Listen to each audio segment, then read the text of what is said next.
Yo, what's good, YouTube? This is Jay from TNJ, and welcome back to the Denver Bears franchise as we will conclude season number 3 here in this episode. Now, the Bears have not achieved a 100-loss season once again, so we will either have 66 wins or 97 losses at the end of this game as we face the Dodgers. They are the dark horse here for the World Series. They have Dustin May on the mound here for the last game of the season, looking to polish themselves up before getting into the postseason. They have taken our division. So here is Charlie Blackmon up in the first inning. He could be at bat for the last time in a Denver uniform this game.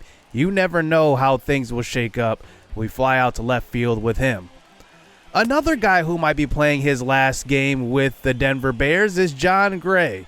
He's been a lifelong Colorado Rocky / Denver Bear, and honestly, at this point, I think we're now starting to see, next year at least, who's going to be here for the run where we are actually a good team. No longer rebuilding. We're still in kind of a rebuilding state, but we're not fully rebuilding right now. Next year, it's time to show up and start to compete.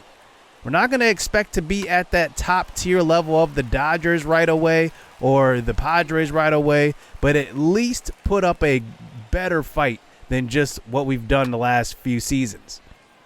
So facing Dustin May here in the 5th inning, we have yet to get a hit off of him as a fly out Josh Fuentes, and here's a pitch out of the zone, and Iglesias chases this one, and that will be a ground out.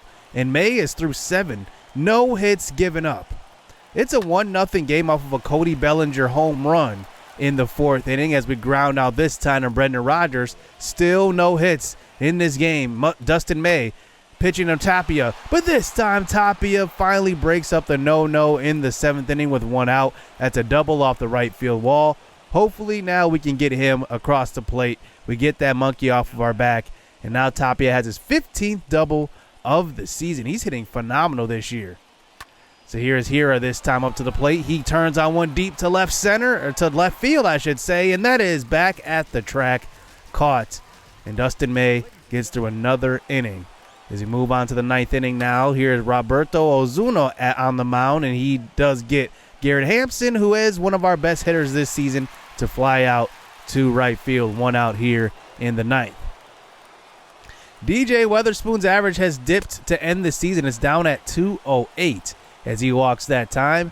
Now we have a man on first base here with Brendan Rodgers, who's having a good bounce back year after the last couple years as he gets one on the outside, and he gets fooled on the slurve. That one was out of the zone. 2 outs as that brings up Rob Mail to the plate. Swing and miss. And that will end our season. 97 losses. At least we didn't get 100 losses again. But we finished last in the division for the 2nd straight season. Ozuna gets his 50th save on the season on that one. And both teams get 1 hit apiece. And that's how this season will end. So the Bears finished 65-97. The Giants finished 68 wins. Diamondbacks 78. They actually started out hot, but then cooled off. They finished around 500. And both the Dodgers and the Padres both make the playoffs. The Cubs also make the playoffs in the NL, and we'll see if they can make any noise along with the Braves, who also claim a wild card spot. The Padres finished the season on a 14-game winning streak. That is just crazy as they do get that top wild card spot. And in the AL, the Astros and Athletics make it from the AL West. The Yankees make a wild card spot this year after dominating in the AL East the last couple of years. They will get that wild card spot. So let's just recap this season and let's just go over how our team and our organization as a whole has done. I want to go over the complete organization here. Rafael Marchand, I did notice, wasn't getting in for most of the season, but then when I started to put him in, he hit phenomenal. He hit 358. Muhammad Willingham hit great as well, 287, but the one thing that sticks out for him, 52 strikeouts to 48 walks. I mean, if you can have that even of a ratio, walks to strikeouts, you're going to be a great player. I don't think I've ever seen that type of ratio in this game for a guy that's played pretty much the whole season there at AA. Tyson Garraway had a good season, 281. He's an older shortstop, but he actually is doing pretty good. I think our middle infield is going to be pretty bright in the future. Michael Toglia, the switch hitting first baseman, hit 267. He still needs a year of development. Lamar Macklin is a decent middle infielder as well, 67 overall, 25 years old. He hit 262. Tyler Miller, who we drafted in the draft last year, he hit 258. Not bad this season for his first full year. Aaron Shunk hit 244. He's a nice little prospect of ours. And Zion Storm, who was an all-star, he kind of cooled off, but he still had a 318 on base percentage, but hit 244 on the year. Our AA yard goats hit pretty well. Zion Storm actually finished with 30 stolen bases. So front runner for player of the year in the organization is Justin Maxwell, specifically because he pitched a 2.53 ERA and a .98 WHIP, which is crazy because he led all minor league pitchers in innings pitched, 170. That is just crazy to see that. 102 strikeouts to 27 walks. Tyler Pitzer was a guy I did not talk about. Now, we drafted him in the 3rd round a season ago, and the reason why he isn't developing as good as he is based on those numbers is because he has D potential. I was hoping that maybe that potential would go up to a C, so that maybe he can start developing a little more, but apparently it did not. Jose Ramirez had a good season, .99 whip. Raleigh King as well, .11, and Kingston Hendricks also had a .92 whip, but only 33 innings though. And I think that our minor league system looks pretty good right now. Now at the AAA level, we went over this a little bit in the AAA playoffs, but Fernando Tejada had a great year. Now I'm wondering how good he's going to be because being what he was in that AAA playoffs, I mean, he was amazing. He hit over 480, I believe. And then there was Brian Simmons, who led AAA in home runs with 21. He hit 270. He's a nice young prospect I'm looking forward to developing as well. Ryan Valade, who is another one of our shortstop prospects, he hit about 250 this season, 331 on base percentage. I'm looking for some of these guys to really know if I want to move them up. Look at their hitting zones. I mean, look at Zach Veen. His hitting zones are really, really good. He's got anything up in the zone, he's crushing. And that's what I want to see from other prospects right now. A lot of zones are all blue. Will Benson has been disappointing. Look at his zones. I mean, they are actually turning blue from red. And he is good overall wise, but he's got to step up the production. He definitely has to. Now, a guy that could be the front runner for pitcher of the year is Mike Salucci. If Justin Maxwell wins minor leaguer of the year, Mike Salucci could win pitcher of the year. He was phenomenal. 185 innings pitched. He actually led us in innings pitched in the organization. 106 whip as well. He was great. So here are the top prospects in baseball at this point. The Indians have the top 2 prospects. That is insane. The top subscriber prospect is Paco Perez for the Mets. He is 22 years old and a starting pitcher. A lot of pitchers in the top 15 until we get to Bobby Witt Jr. playing for the Orioles. He is ranked at number 13. Then we start to get a little mix here as we get down to number 28. We finally run into a Denver Bear, and it's not Muhammad Willingham. It's not Zach Veen. It's Atlas Luntich. I'm very, very surprised at this ranking, but I like Luntich a lot. Now, he is 28. He's going to be age 25 going into next season, so he is kind of an older prospect. Rockio was right behind him. So down at 40, we finally run into Zach Veen and then Muhammad Willingham at 48. I think Willingham will have a shot, at least in spring training, to prove to see if he will be at the MLB level to start next season. My initial plan is going to be trying to kind of retain most of our guys. I think some guys we might let go. Tapia isn't one of them. I'm glad I kind of stuck with Tapia and did not trade him because this year he had a great season. 285, 346 on base percentage. He actually led our team in average with 300 at bats. He wasn't an everyday guy, but still was a great bat coming off of the bench and eventually kind of getting into a starting role towards the end of the season. Now, Garrett Hampson had a good year. This is the year that I imagine him having every single season, hitting 276, 330 on base percentage. I'm looking for him to have a huge year once again next year when we have our big guns and after free agency and all that. I'm hoping that he can replicate that production. Now, Keston Hiura had a good year as well. Remember, he was hurt for about 2 months or so, and I think that definitely hurt us because we were actually floating around 500 for a little bit, but then when he got hurt, it kind of went all downhill.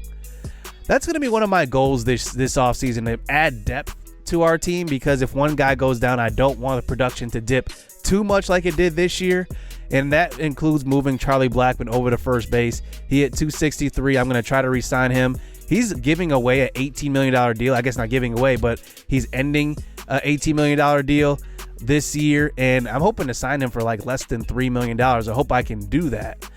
And then I plan on moving Brendan Rodgers over to second base as his primary position. He hit 263, pretty good. He started to dip down to the mean there at the end of the season. Before, remember, he was hitting like 300, but he ended up finishing lower than he was initially doing in the first half of the season. Now, Jose Iglesias hit 257. I do plan on trying to re-sign him for depth. I don't think he will start next year because of CJ Abrams coming up, but I do want him as a nice backup. Josh Fuentes hit phenomenal versus right-handed pitchers, I should say. He also is an excellent fielder. We'll look at it later, but he actually finished second in the Gold Glove at third base. But he's actually not a bad player, and I like him a whole lot. I think the thing with him is that he's going to have to platoon. I think his average comes way down when he faces left-handed pitchers. Miguel Andujar is a guy that's interesting. I'm not sure I will actually bring him back. I might just let him go. I just don't want to pay that $1.6 million. That can go somewhere else, because in arbitration he's probably going to get around the same, probably like 1.6 to 1.8, somewhere around there. And I can use that $1 to $2 million on some other player, or maybe even some depth guys. We'll have to see. Now, Hitor Takahashi, I'm not too worried about. I think he's going to be at the MLB level. He plays excellent defense. He has great speed. And I think that he just, had a rookie season, like a normal rookie season where, you have these high expectations. I didn't have too high, but I maybe played him a little too much. I probably should have platooned him his first year. I'm not really that worried about him. Roberto Perez goes into the last year of his deal next year, so that means that Rafael Marchand will have his shot 2 years down the road. Martín Maldonado, we probably won't re-sign. I might be looking to move Ronald Odor, but DJ Weatherspoon is interesting. I don't know what he will do next year. I want to see how spring training goes, but I imagine him platooning in right field. Hopefully, fingers crossed, with Will Benson. I'm hoping that Will Benson has a big spring and that he really shows that, his bat comes around in the offseason and he starts to work on his game, and he will start to be the guy that we imagine him to be. Rockio will also have an opportunity to get at least a platoon role at the MLB level this year. We'll have to see. I don't know what our infield is going to look like, especially with Willingham coming up, hopefully, and then Blackmon moving over to first base. That means that Brendan Rodgers is going to have to shift somewhere else because Hiura is going to play second. We'll have to see. I don't know how our infield is going to look. The only sure bet there is CJ Abrams. He's going to be our starting short. But pitching-wise, Germán Marquez has a $9.8 million expiring contract, so we're going to have to re-sign him in free agency. Severino and him had pretty similar seasons, to be honest with you. Severino finished with 187 strikeouts and 66 walks, a 1.20 whip, so a little bit better than last season, but had a pretty respectable year. John Gray is going to an arbitration year, but at $6 to maybe $7 million on an arbitration deal for John Gray. I'm not sure if we want to do that. I'm going to have a tough decision to make here, and he had a good year this year, but I don't know. It definitely depends on if Germán Marquez resigns, what other free agents are out there is definitely going to play a factor. Now, one guy I'm excited about next year is Tristan McKenzie. I think that he's improved since we acquired him in trade. 1.49 whip when we acquired him, and now he's down to a 1.36, so not too bad there. And then there's Romel Coffer, who, he's interesting. He is going to be 80 overall, 80 in the 80s overall, I should say. His whip has improved year to year. I'm expecting another improvement next year. We're definitely going to need him to step up in order for us to really compete. Now, Derek Rodriguez was interesting too. We kind of had him as a spot starter. he actually did pretty well coming out of the bullpen. He had a 1.30 whip the entire season. We started him a few games. He had 7 quality starts, as you see right here. And he actually struck out more guys than he usually does in comparison to walks. So usually he's around like maybe 20 more strikeouts than walks. Last year, or this season, he was literally double the amount of strikeouts than walks. I'm imagining that Mike Leake will retire. He's getting kind of old and still regressing. We're not going to re-sign him anyway. Scott Oberg, we tried it once. We tried it again. It's not going to work. I mean, he was just terrible once again, and I don't know what it is, but he just couldn't do it. He blew a lot of saves with us in season 1, and then we tried him again here, and he did the same thing, so I'm not re-signing him, not playing that game again. Robert Stevenson is just so interesting. You know, great ratings, great strikeouts per 9, great hits per 9, but why is his whip so high? I just don't understand. It's not like he has bad control. He's a guy that's actually a well-rounded pitcher. He only costs $2.7 million. I just don't understand. I could be looking to move on from Robert Stevenson if I see somebody else that looks shinier. Now, Carlos Estevez is a guy that I actually really, really like. Last year, he had a 113 whip. This year, he had a 130 whip. That's the kind of pitcher that he is. He's going to be around between 110 and 130, and I like him. 63 innings pitched this year. He had a decent season. Not great, but not bad. He actually got us out of a couple of spots. So that's something that I really like. He had 9 holds this year as well. Now, Nick Goody is going to get a contract extension. I don't know what that number is going to look like, but I love Nick Goody. He was a shutdown closer for us. He had 30 saves. He had 5 blown saves, but still, when I pitched with him, he was magnificent, and he gave up 14 earned runs. But I really, really enjoyed pitching with him in his first season with Denver. You know, the funny thing, he has no MLB stats. Was he just sitting in free agency or maybe in the minor leagues for a couple of years? That would be amazing if he was. Scott Alexander was a decent signing for us, but did not work out. And I think that, you know, he's a guy that we could move. We'll have to see. And then Trez Jenkins is a guy that's going to compete at the MLB level in spring training as well for a roster spot. So we'll have to see how that goes. Now, let's talk about offseason priorities. I think in the offseason, I believe we're going to try and re-sign German Marquez. That is probably going to be priority number 1. Make sure he's re-signed, because if we lose a starter, we're in trouble. So if we do re-sign him, I think the goal is really to sign a corner outfielder, because I don't really know what left field is going to look like now with Charlie Blackmon moving over to first base. So we're going to try to get a corner outfielder, and then make sure we, you know, keep the bullpen good. The bullpen did pretty good this year. I hopefully will sign a relief pitcher who will come in and get us some holds and some stops there when we need them, and get us out of situations and jams. But also, I want to look at third base. That's a position that I want to, you know, kind of boost a little bit, because Fuentes, like I said, is such a good hitter versus right, but versus left, he's pretty much terrible. I also plan on adding depth to our catcher position. I'm not going to let that go this year. I'm going to make sure I sign multiple minor league catchers and multiple MLB catchers to make sure that, you know, we have that depth there. Catcher is really a hard position here, and here's where we look at Fuentes. He finished behind Nolan Arenado for a Gold Glove, and look at this. The fielding percentage was higher than Arenado's, 984 to 980, and then 147 putouts. I don't understand that. How did Fuentes not win that award? I was hoping that maybe Hito Takahashi would get a vote for Rookie of the Year, but he did not get any.